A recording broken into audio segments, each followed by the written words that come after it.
Audiência amiga do Pensar Piauí, muito bom dia. Estamos no ar novamente agora com o Pensar Segurança. Vamos para mais um episódio deste programa que se propõe a discutir as questões de segurança pública em Teresina, no Piauí, no Brasil. Segurança pública que é um elemento muito importante na vida do cidadão de qualquer lugar desse país. E hoje, me acompanhando aqui como toda quarta-feira, o professor Arnaldo Eugênio, e hoje com o convite aqui à delegada Eugênia Vila, a quem a gente agradece desde já, abrir um espaço na sua agenda e trazer aqui para a audiência do Pensar Segurança os conhecimentos dela nessa área, como eu disse, tão importante. Então, Arnaldo, bom dia, tudo bem? Tudo bem, Oscar, bom dia a todos. Muito obrigado mais uma vez por estar aqui com vocês. Rever a delegada Eugênia Vila, é sempre um privilégio poder estar conversando com pessoas de tão bem-querência para mim. Delegada, bom dia. Bom dia, também a recíproca é verdadeira. O professor Arnaldo, a gente já dialogou muito sobre segurança, é um prazer rever o professor Arnaldo, que é especialista, né, na análise da segurança pública. Muito obrigada pelo convite, muito grata. Muito bem. A Secretaria de Segurança lançou há poucos dias, tem aí aproximadamente 15 dias mais ou menos, a Revista Piauiense de Segurança Pública, uma revista que traz artigos científicos da área da segurança.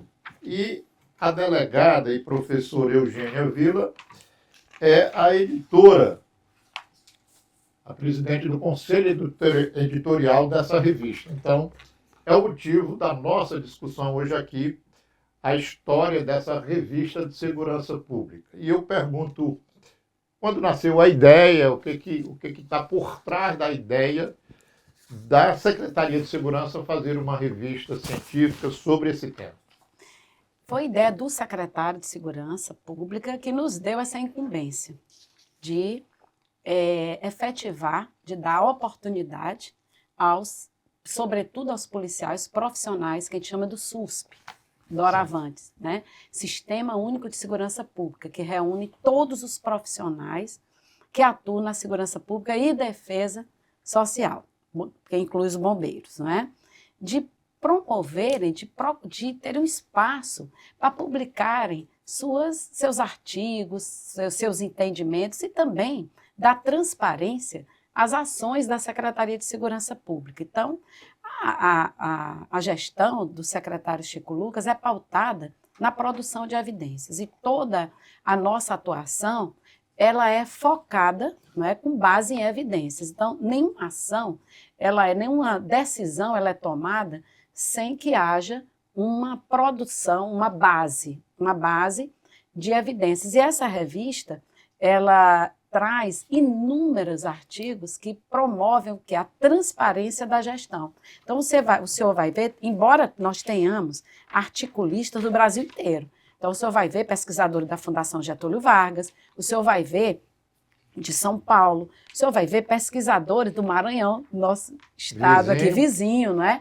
O senhor vai ver inúmeros articulistas do Brasil inteiro, da região sul, sudeste, da região nordeste. Então, é uma revista aberta para que nós possamos conhecer a segurança pública do Brasil inteiro, mas, sobretudo, de articulistas piauienses, não somente de articulistas da segurança pública. Então, a revista ela é aberta.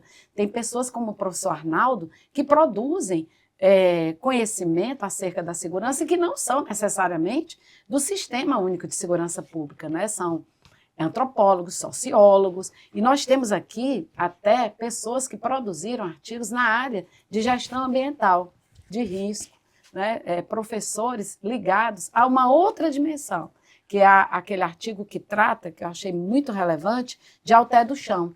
Então, meu Deus, como a questão climática está em voga hoje, como isso pode impactar as ações de segurança pública, digamos, quando ocorre um incêndio ou uma tragédia como Picos, quem é que foi chamado? Não é para conter aquele desastre? Foi um desastre. Então, é o bombeiro, é a Polícia Civil, nós é que vamos investigar, nós é que vamos trazer uma narrativa técnica, né? Então, esse artigo é do Pará, da UFPA.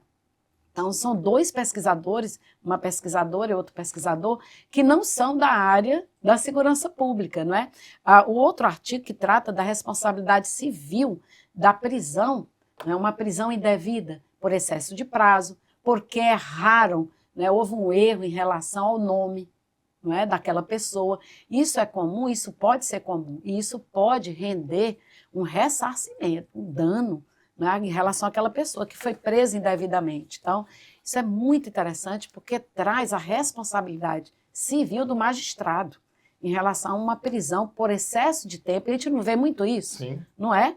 Então, são assuntos que interessam à segurança pública, interessam a qualquer cidadão e cidadã ter acesso a esse tipo de informação. Então, o secretário ele trouxe essa oportunidade. Nós ficamos muito felizes e contemplados. E o conselho editorial, eu só sou a presidenta, né? Mas e todos os outros conselheiros são profissionais do SUSP. Então, ele teve o cuidado de solicitar a designação dos outros conselheiros ao comandante-geral da PM, do Corpo de Bombeiros e ao delegado-geral. Então, somos todos profissionais do Sistema Único de Segurança Pública. Porém, os pareceristas necessariamente podem não ser profissionais. Então, eu já vou pedir aqui a colaboração online do professor Arnaldo Eugênio para poder colaborar como parecerista, porque só são mestres e doutores, né? E doutoras que podem ser pareceristas. Depois dessa intimação, eu preciso chamar o senhor.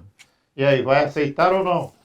Sua pergunta para a delegada. É pesado, professor. Não, para mim, assim, eu quero contribuir, porque eu acredito o seguinte, a delegada sabe também que eu já tinha, na gestão do Fábio Abreu, eu mesmo me propunha, eu fui à delegacia geral, eu levei para a sala dela, ideias ainda que estavam num âmbito muito da especialidade, mas tinha a ideia. Eu acho que assim, é uma das coisas que é na segurança pública que a gente, que eu questiono muito, as pessoas reclamam, mas qual é a tua ideia? Qual é o teu projeto? Não, mas tem que mudar, a polícia tem que... Qual é o teu? Faz uma ideia. Mesmo que não dê certo naquele momento, mas pelo menos tu está apresentando. Então, assim, no momento eu falava assim, olha, a gente precisa criar uma biblioteca. Eu sonhava assim, vamos criar uma biblioteca. Tudo que for produzido em relação à segurança pública, vamos ouvir todas as pessoas fortes, se sentem bem que no auditório, vem da população, olha, porque lá na comunidade tal, se sente bem, fale sobre segurança pública. Não essa visão academicista, a gente precisa romper com isso. Eu acho que essa revista, ela dá o primeiro passo. Os profissionais de segurança sabem muito sobre segurança pública, mas não sabem tudo. A sociedade, a comunidade acadêmica sabe muito, tem muito produzido. Conhecimento produzido, mas não sabe tudo. A população sofre na pele todos os dias. Então, se esses entes se reúnem, eles podem construir um projeto societal, um projeto de sociedade justa. A violência não tem fim. Não existe o fim da violência. Não existe um caminho de solução única para todas as sociedades, não existe isso, não. Existem caminhos de atenção permanente, de diálogo permanente, de entendimento que eu possa resolver conflitos, não necessariamente usando a força. Não necessariamente usando agressão, não necessariamente anulando o outro, não necessariamente destruindo o outro, porque eu posso conviver com as diferenças. Excelente. Eu não preciso estar necessariamente usando da força para anular o outro. Eu tenho esse ideal de que eu possa construir uma sociedade melhor para todos, não só para mim. E eu acho que essa revista ela aponta para mim nesse sentido quando ela diz o diálogo. Por quê? Parte do entendimento que se eu não fizer um diálogo sobre segurança pública é um fenômeno social complexo, muito complexo, não é simples, não basta. Se a polícia resolver esse problema de segurança pública, o Brasil era o melhor país do mundo. Você quer saber? Polícia Rodoviária Federal, Polícia Civil, Polícia Militar, agora Guarda Municipal. Se fosse só questão de polícia, o Brasil era o melhor lugar do mundo. E a gente está dizendo assim, é importante? É. Mas nós precisamos de outros setores que possam mostrar uma outra visão. A gente está muito na visão do...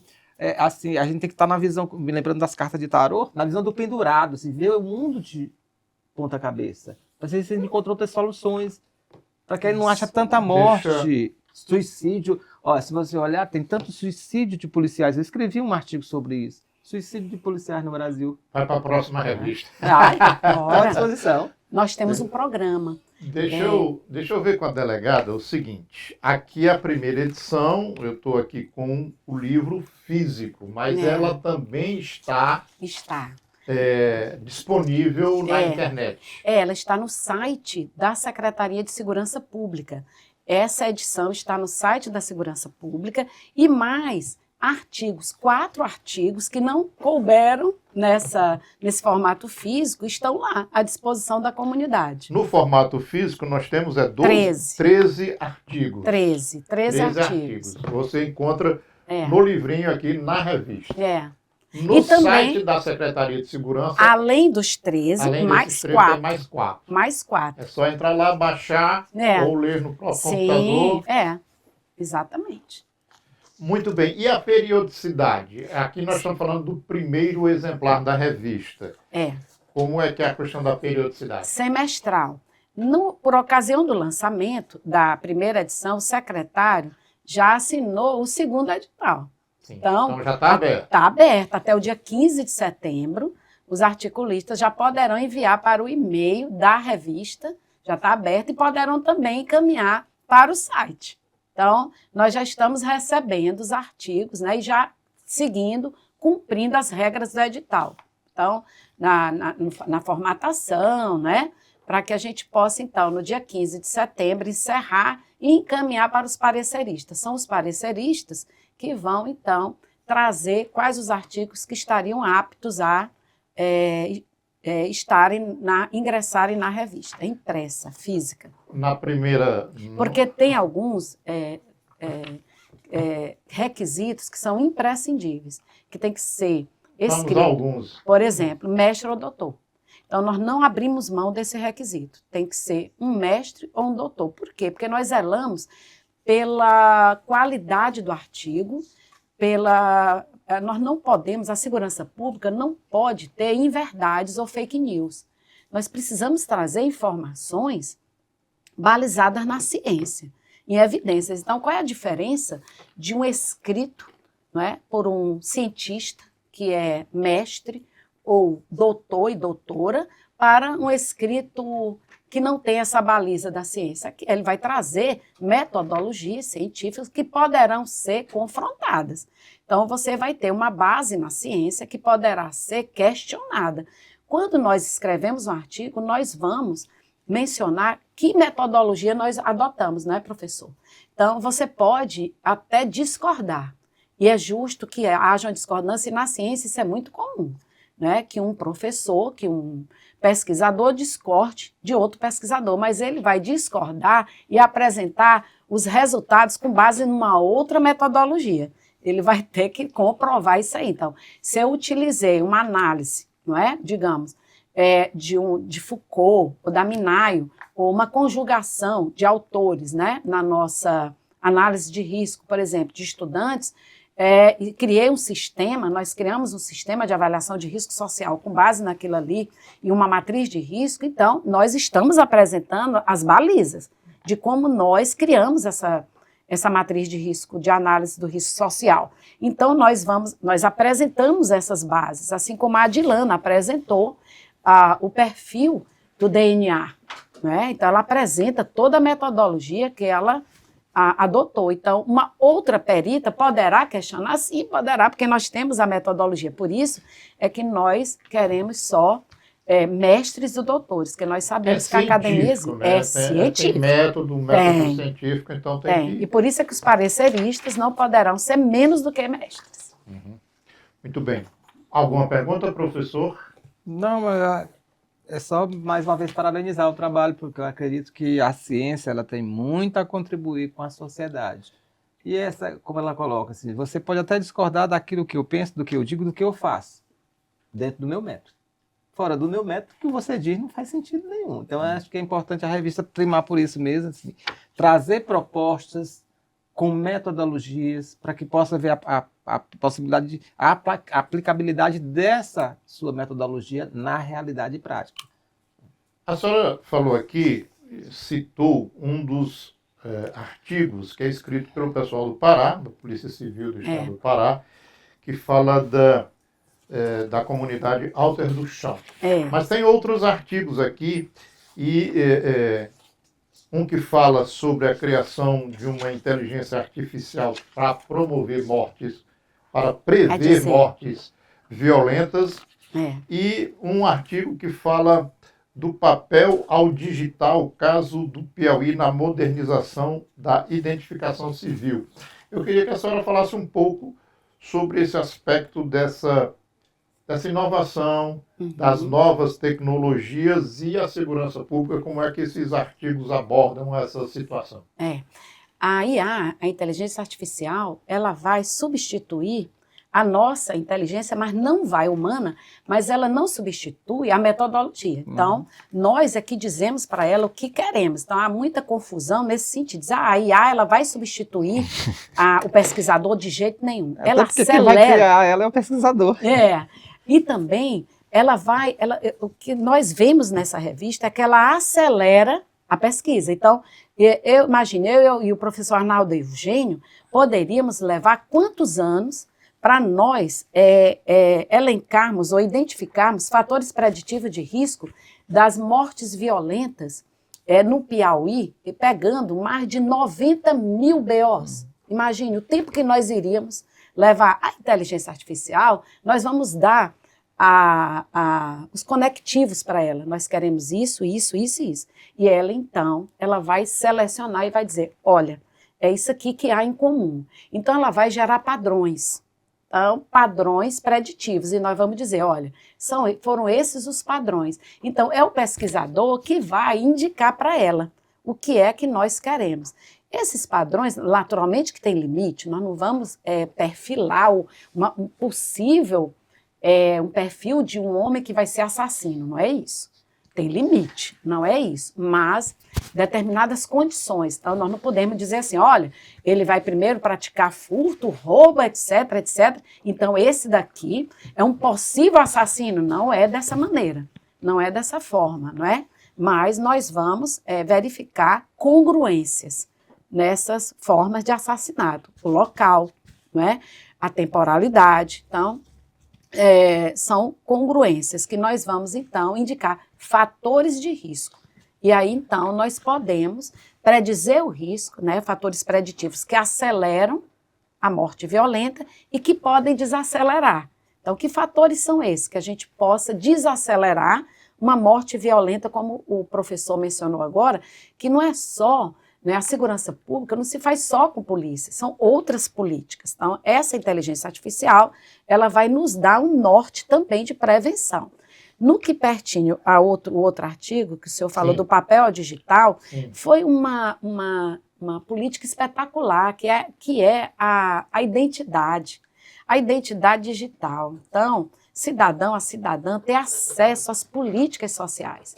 Quando você emite uma carteira de identidade, você já começa a ingressar em todas as políticas de acesso à saúde, acesso à assistência social, CRAS, ao CREAS, Bolsa Família, tudo que você possa imaginar. Qual é o diálogo da Secretaria de Segurança? Não sei se isso é abordado aqui na revista, mas a senhora me estimulou a fazer essa pergunta agora. Qual é o diálogo da Secretaria de Segurança Pública do Piauí com o Cadastro Único Nacional? Olha, esse artigo ele não aborda ainda o impacto, mas vai abordar, eu até disse no lançamento. Agora nós vemos o impacto dessa, porque a política, ela foi o quê? Foi ovular, eu sempre chamo ovular porque disseminar é machista, né? E ovular é algo mais profundo. Ovular gera um ser, não é? Ovular essa política de ter acesso à identidade digital. Então, veja que até o nascituro, né? O recém-nascido, ele já tem a identidade, já tem o CPF. Ora, como é que você tem acesso a essas políticas nacionais? Com CPF. Então, tem muita gente que não tinha nem CPF, né, professor? Então, nós vamos ver esse impacto, não é de uma hora para outra, não. O ministro, o Wellington Dias, esteve aqui numa conversa que foi muito produtiva e o Mascarenhas foi para lá, para Brasília, justamente para alinhar o CAD.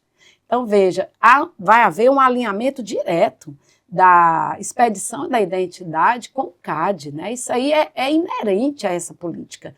Então, no momento que a pessoa retira essa identidade, ela já está apta a ingressar em todas as políticas locais, né? Eu digo municipais, políticas estaduais e políticas nacionais. Então, é com o CPF que a gente ingressa no ponto .gov, ou não é? Todas as políticas estão no ponto .gov. Então, e a nossa carteira já vai estar no ponto .gov. Então, veja que muitas pessoas não compreendem a grandeza desse gesto de ter uma carteira. Vocês já têm? Se não tiverem, vamos tirar. Tem que providenciar, não é? Então, por favor, é preciso tirar a identidade digital, né? É uma questão de acesso à cidadania. Eu tenho um artigo aqui que eu ainda quero lhe perguntar. Parâmetros estratégicos para a distribuição do efetivo policial militar no Piauí. Foi um artigo escrito por uma major da PM e o professor Arnaldo bem mencionou. E ela fez num curso que ela fez para ascender ao cargo de major, porque é obrigatório. Para você ascender ao cargo de major, de capitã para major, é obrigatório você passar por esse curso, não é? E ela fez esse digamos, um TCC que eles chamam, né? Sim. E transformou o TCC dela no artigo. E ela discute basicamente o quê? Ela discute tanto requisitos subjetivos quanto requisitos objetivos. Por quê? E isso é customizado para o Piauí. Então, ela discute, ela traz parâmetros mesmo para o Piauí. E parâmetros regionalizados. Então, não é algo generalizado, não. Então, ela vai para os territórios de desenvolvimento e conforme as necessidades regionais. Isso é muito interessante. Para discutir a distribuição do efetivo nessas áreas. Nessas áreas, e ela traz critérios. E o Coronel Cheyvan já está aplicando. Então, veja quando o senhor fala, né? O que é que vocês vão discutir, o que é que vocês têm para propor. Então, esse artigo já foi adotado pelo Coronel Cheyvan, comandante. Antes da gente iniciar aqui o programa, eu perguntava quanto tempo a senhora tem de segurança pública, a senhora me dizia que mais de 20 anos. Com essa experiência de mais de 20 anos, e pegando aqui o artigo da Major? Da Major. Como é que está hoje a distribuição do efetivo policial no Piauí? Está seguindo critérios técnicos, não é? Não tá aleatório. Então, esse critério técnico, ele leva em consideração as demandas criminais, que antigamente era somente criminal, mas agora também as demandas climáticas, as demandas subjetivas, objetivas e subjetivas, porque nós temos, por exemplo, poucas mulheres. E aí nós critério político não existe. Não. Prefeito chegar e pedir... Não dá mais, por quê? Porque hoje não dá mais, já sempre teve. Né, o critério político não dá mais, por quê? Porque nós temos uma segurança pública pautada em evidência. Então, digamos, nós temos Patrulha Maria da Penha. Onde nós temos Patrulha Maria da Penha, nós vamos precisar de quê? De policiais do sexo feminino. A mesma coisa eu falo das delegacias da mulher. Aonde nós temos delegacia da mulher, nós precisamos de quê? De mulheres. Então, tem técnica. Nós vamos precisar de mulheres. Não tem saída. Não é? Então, há o quê? Há um direcionamento nesse sentido. Há um critério objetivo, legal, mas também subjetivo. Veja, nós precisamos sempre de mulheres em guarnições, sim.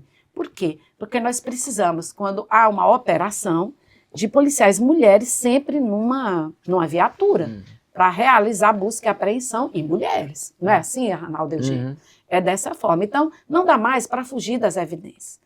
E ela encara isso aqui, a major encara, em sendo uma policial mulher, né? Sim. E veja que ela assina com o orientador dela. É muito interessante, eu quero aqui prestigiar o professor Arnaldo, porque ele orienta muitos estudantes que eu sei, na condição de doutor, não é? Professor, vários orientadores assinaram com seus orientandos. É muito interessante, eles subiram no palco, né? Então, houve uma valorização dos estudantes. Esse artigo que o senhor mencionou, dos preditivos da morte violenta, foi o aluno que subiu ao palco, né? E ele, assim, muito envergonhado, ele estava muito... eu acho que ele nunca viu um público tão grande. Então, o orientador dele não subiu ao palco. Achei muito lindo isso, né?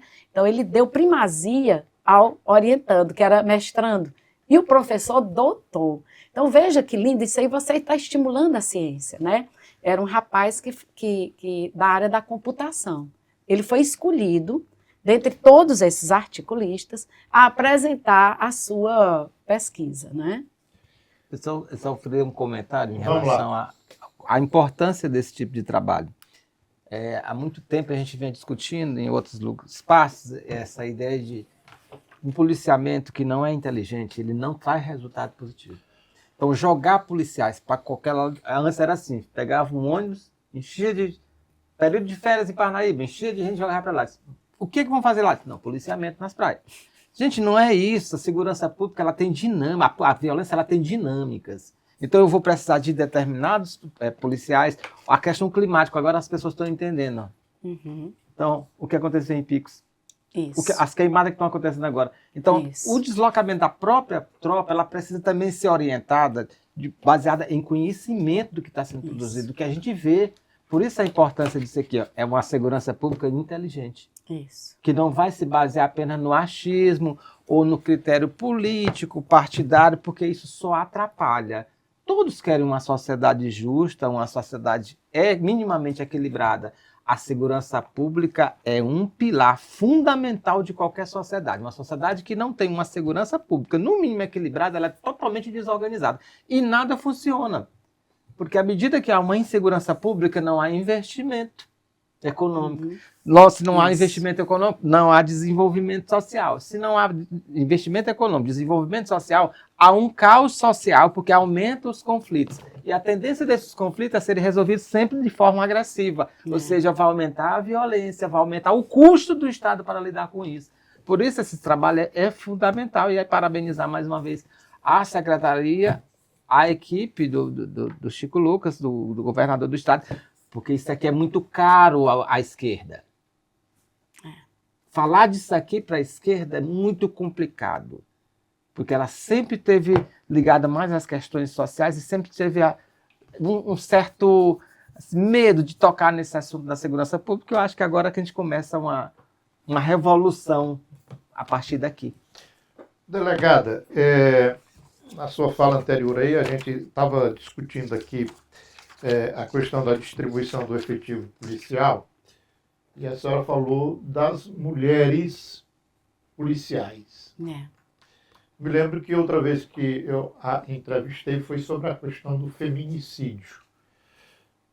Deixando aqui um pouquinho a revista de lado, eu queria saber como é que é a atuação da mulher nesse universo da segurança pública. Há preconceito, há machismo. Como é que é botar uma mulher numa viatura de polícia e esperar um retorno daquele trabalho? O que ela vai encontrar naquele trabalho que ela vai desempenhar ali? Eu só falo com a evidência. Eu não vou falar, não é, o que eu penso, eu vou falar a pesquisa que nós fizemos. Nós perguntamos isso para as mulheres da segurança, né? Nós temos um sistema de avaliação do risco da segurança orgânica e um dos ativos que nós destacamos é o gênero, não é? É a equidade de gênero. Em contrapartida, uma das ameaças é a cultura organizacional patriarcal e racial. Então, nós não conseguimos destacar a raça, o racismo estrutural da questão de gênero. Eles estão atrelados, né?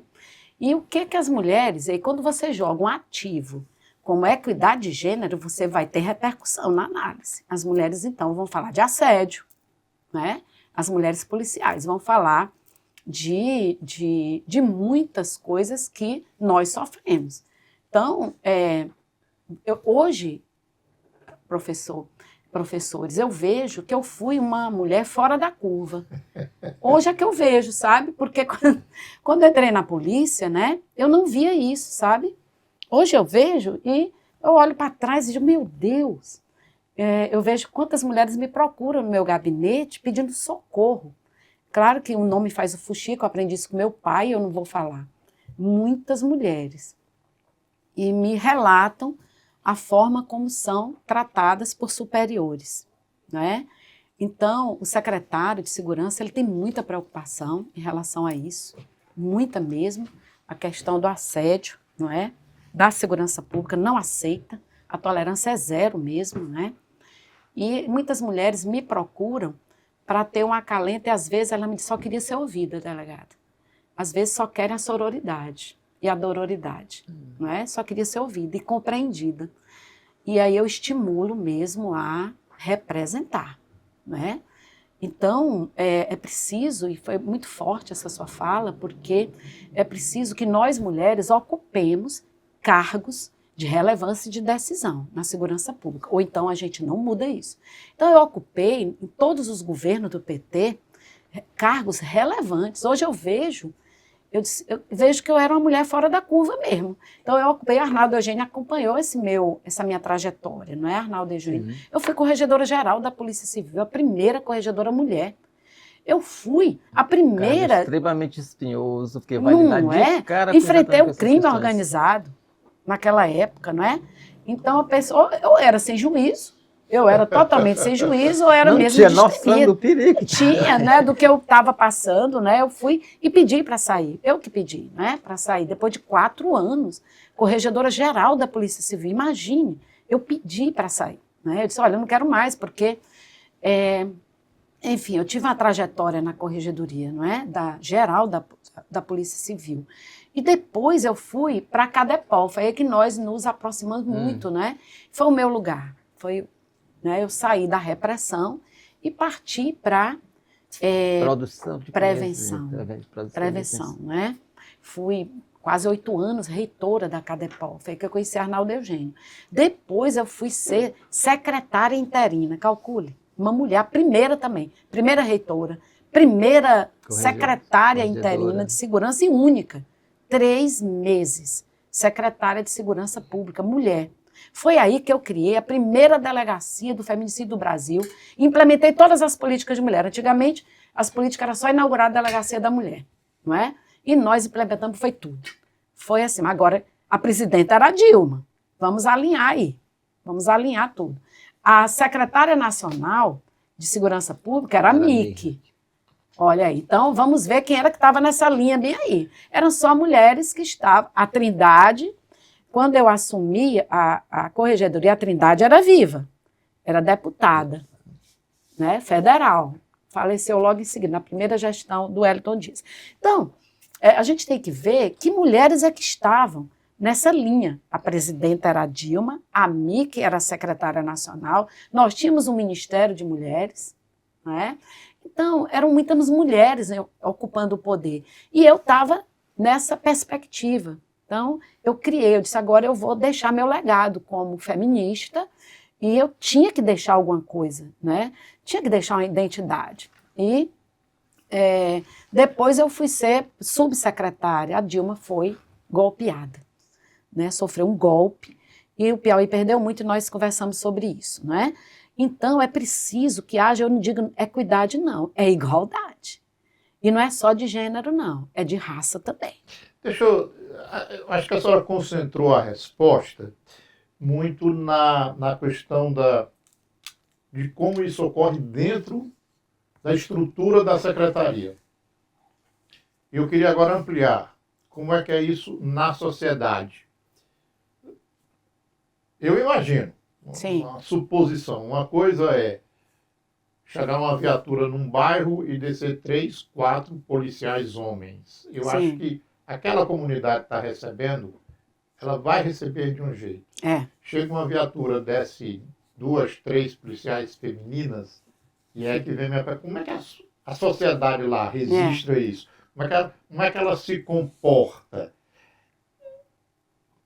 As mulheres impõem a mesma autoridade que os homens ao chegar no ambiente? Como é que a sociedade responde ao ser abordada por a policial mulher? Vamos então, eu vou dar um exemplo para o senhor.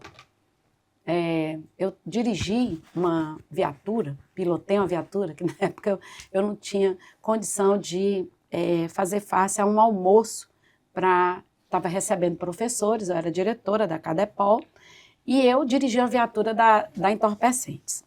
e com cela, uma viatura caracterizada, e levei os professores, tirei os professores para almoçar e levei até o hotel, né? E aí só desceu o homem. Quando eu desci, eu estava de escarpão, não é? Toda de preto. E aí, então, um senhor do hotel disse assim, uma mulher... Ele ficou tão assustado com a minha presença, quando eu saí da viatura, mas uma mulher... Eu disse, os tempos estão mudando. Isso foi em 2008. Uma mulher, eu estava de escarpão, com o taiê, todo preto. Eu digo, uma mulher, os tempos estão mudando, se acostume. Uma mulher numa viatura operacional, 3, 4 mulheres, sim, a sociedade toma um espanto, né? Por quê? Porque nós somos minoria. A própria polícia militar, ela tem um teto de vidro para as mulheres. A própria lei impede que mulheres ingressem na mesma quantidade de homens. Então, por aí começa bem aí. Na sociedade geral... A lei sim, impede... É inconstitucional. É que inconstitucional. o efetivo policial... Isso já foi... Desculpe a ignorância. Entra na mesma quantidade de O homens. senhor vê. Desculpe Então, a ignorância, mas é assim.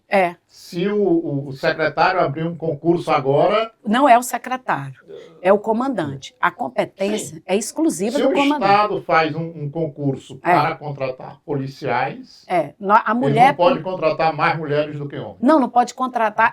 Não é assim. Tem uma cota para as mulheres.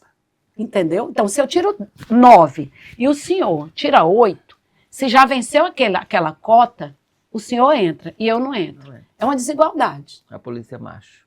Exato. Né? Por quê? Porque é uma ideia de que a polícia precisa de homem, de força. E não de diálogo. E nós, mulheres, de inteligência, nós, mulheres, adotamos uma outra sistemática, que não a força.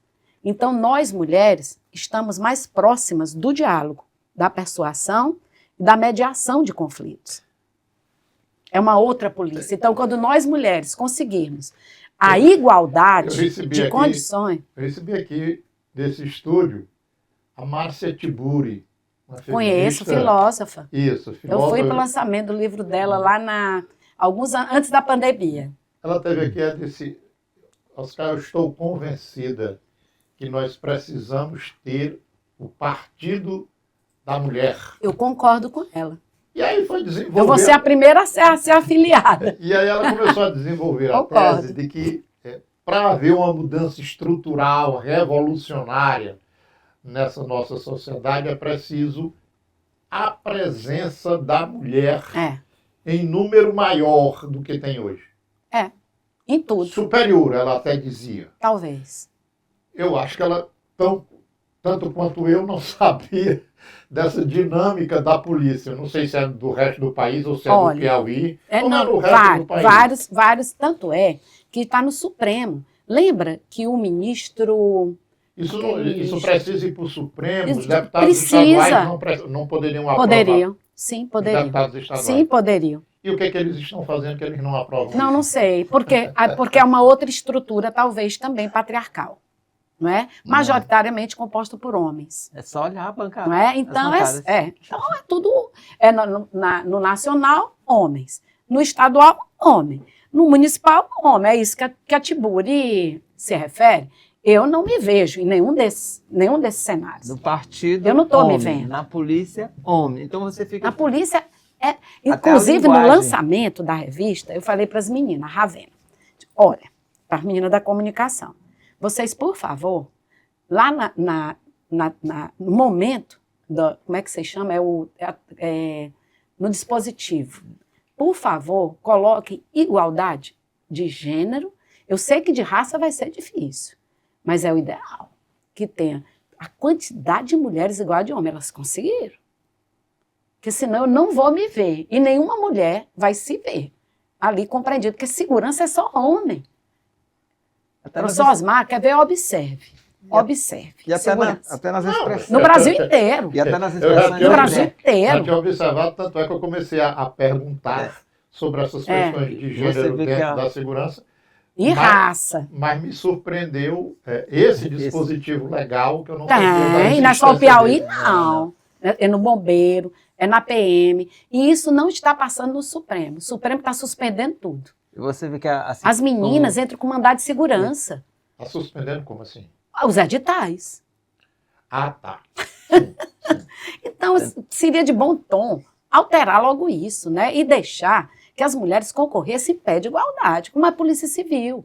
A nossa Polícia Civil, ela é em pé de igualdade.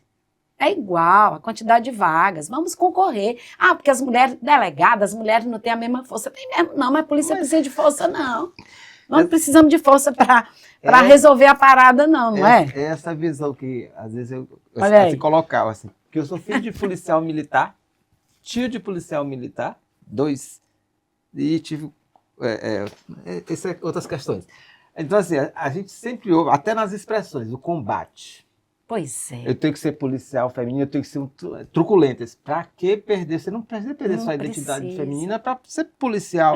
Essa ideia de segurança, porque a gente precisa mudar. Eu acredito assim, eu ainda acredito que ainda vou ver muito para presenciar esse tipo de coisa. Não é a força necessária. Assim. Então você tem um filme, tem um coisa chamado Cisne Branco. Cisne, eu acho que é o branco, agora eu não sei se é o cinza. Às vezes, a inteligência, ela antecipa e sai mais barato do que você tratar com uma coisa que você poderia ter prevenido aquilo ali e sai muito mais caro. Então, eu trabalhar com mulheres não quer dizer que é uma polícia fraca e medrosa. Elas são formadas do mesmo jeito. Eu não sei se eu estou divagando muito aqui, mas eu acho que eu li algum tempo desse atrás sobre as origens da polícia com o exército imperial. Então, vem daí. O nascimento dessa polícia que nós temos hoje, historicamente, ela é uma extensão do exército do império. De guerra. De guerra. De combate. É beligerante. Por isso essa história do combate. Do combate. E aí, é beligerante. E também lembrar de um fato não tão quanto, eu diria, interessante, mas curioso, é que já teve um exército só de mulheres formado já na modernidade, por um indivíduo, por um ditador, e ele fazia uso, isso é para título de informação, ele fazia uso desse exército de uma maneira totalmente cruel, violenta e com muito assédio, muito estupro. Muammar Gaddafi. Ele tinha uma guarda feminina toda dele, está no livro, depois eu vou lembrar o nome do livro, até o final eu lembro, que ele tinha, então assim, ter um exército só de mulheres, ou uma polícia de mulheres, pensando na segurança pública como um todo, tem que levar em consideração os aspectos do respeito ao indivíduo. Não é só você colocar policiais femininos e dizer, agora a minha cota está aqui, está assim. Não, vamos levar em consideração de que são seres humanos que querem produzir conhecimento para a nossa sociedade e da sua maneira, né? Na sua etnia, no seu grupo, no seu gênero, e acho que isso é importante. E a gente tomar cuidado também com isso. É apenas a título de informação que o Muammar Gaddafi, ditador. E eu queria caminhar aqui para o encerramento, delegada, e pedir para a senhora reafirmar mais uma vez sobre a data da segunda edição da Revista de Segurança Pública do Piauí. Tem data já para entregar os artigos. Queria que a senhora novamente... Tem sim. Então eu vou divulgar para onde é que os artigos deverão ser encaminhados até o dia 15 de setembro desse ano. E eu vou dizer para onde vocês poderão encaminhar os artigos, né? Os artigos deverão ser assinados, senão é um requisito objetivo, senão vai ser, já de imediato ele já vai ser refutado pelo parecerista, né? Vão ser encaminhados, olha, então vamos lá. São 3 autores no máximo, então poderá ter um autor, poderá, né? Mas poderá ter até 3 autores. 4 não. Não pode. Não pode, né? Porque senão um deles, pelo menos um, deverá possuir titulação de mestre ou doutor reconhecido pela CAPES. Então, pós-graduação estrito sensu, mestrado, ou então possuir algum vínculo com programa de pós-graduação, mestrado estrito sensu. Bem, para onde é que vocês vão enviar? Estou aqui com o edital na minha mão, né? Para o site, para o e-mail, meu Deus, eu vou achar aqui. É porque eu não grifei, né? Bem, vocês... Procure com calma, sem pressa. Eu vou procurar. São as regras específicas. Tá aqui, o e-mail. revista@ssp, ssp.pi.gov.br. Repetindo, revista@ssp.pi.gov.br. Mas poderão também entrar no site da revista na https://revistacientifica.ssp.pi.gov.br. Então vejam que vocês podem encaminhar até o dia 15 de setembro de 2025. Encaminhe, por quê? Porque elas vão ser analisadas e uma vez analisadas, nossa comunicação é sempre pelo e-mail. Os pareceristas recomendam e podem, então, voltar, o teu artigo poderá voltar para eventuais... 15 de setembro é a data limite para quem quiser apresentar um artigo. Aí os pareceristas vão começar a analisar. Há uma previsão do dia em que o volume 2 estará pronto? Até dezembro. Não pode, porque a regularidade é semestral. Então, a nossa intenção é lançar até dezembro. E agora que a gente pegou o know-how, porque sempre a primeira edição, ela traz aprendizados, não é? O time da edição, de como é, da editora. Mas agora a gente aprendeu o métier, não é? E vamos contar com pessoas como professor, para dar pareceres para a gente, não é? Muito bem, professor Arnaldo Eugênio está super intimado aí depois desse Pensar Segurança de hoje, viu, professor Arnaldo? Tá certo. E eu queria pedir para o senhor fazer sua despedida aqui até a próxima quarta-feira, daqui a 15 dias, para a gente continuar nossas conversas aqui sobre a segurança pública de Teresina, do Piauí e do Brasil. Professor Arnaldo. Ok, mais uma vez, muito obrigado a você pelo convite, ao privilégio de rever a delegada Eugênia Vila e agradecer a todos e estamos à disposição sempre de dialogar para encontrar meios, caminhos para uma sociedade melhor, que eu ainda acredito. Delegada, queria parabenizar pelo trabalho da Revista de Segurança Pública do Estado do Piauí, parabenizar pelo trabalho na segurança pública desse Estado e agradecer por ter aceito o nosso convite de estar aqui conversando com nossa audiência sobre tudo isso que nós conversamos hoje. E como não esgotamos todos os assuntos, fica aqui já um convite para uma outra oportunidade. Muito obrigado pela sua presença aqui hoje, delegada. Eu que agradeço. Dizer que a revista ela não tem valor de venda, né? Ela foi produzida para ser distribuída, vai ser distribuída para o Brasil inteiro, para os comandantes, para os chefes de polícia, para as universidades.